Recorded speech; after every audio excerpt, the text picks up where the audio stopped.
Hello everyone, কেমন আছেন সবাই? আশা করছি ভালো। বরাবরের মতো আমি আর কালু চলে এলাম আমাদের ছোট এই বারান্দায়।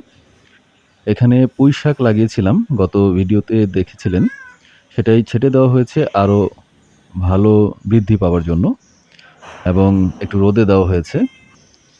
এই সময়টায় আমাদের এই বারান্দায় রোদ আসে। এই পাশটায় কিছুটা রোদ এসেছে দেখতে পাচ্ছেন।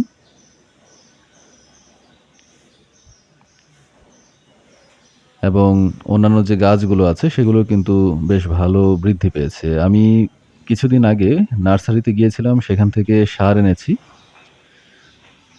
তো এখানে দেখতে পাচ্ছি যে কলমি শাক যেটা পানিতে লাগিয়েছিলাম সেটার কিন্তু ভালো রুট হয়েছে।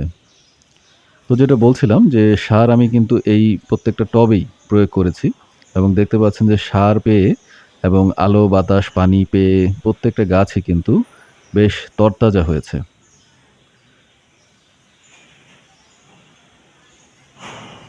নিজের বারান্দায় এরকম সবুজ গাছ দেখতে কার না ভালো লাগে।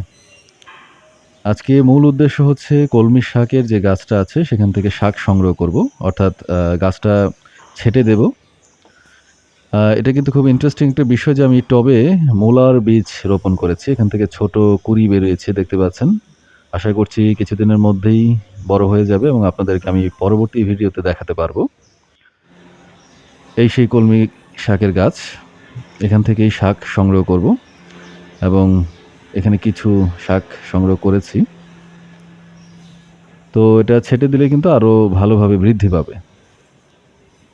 মূলত সেটাই উদ্দেশ্য। তো আজকে দেখতে পাচ্ছেন যে এই শাক সংগ্রহ করা হয়ে গেছে। ১ বাটি শাক হয়েছে। আজকে এটা রান্না করে খাবো। খুবই ভালো লাগছে যে নিজের গাছের থেকে আমি শাক সংগ্রহ করে আজকে খেতে পারবো। তো যাই হোক, ভালো থাকবেন সবাই। দেখা হবে পরবর্তী ভিডিওতে। ধন্যবাদ সবাইকে।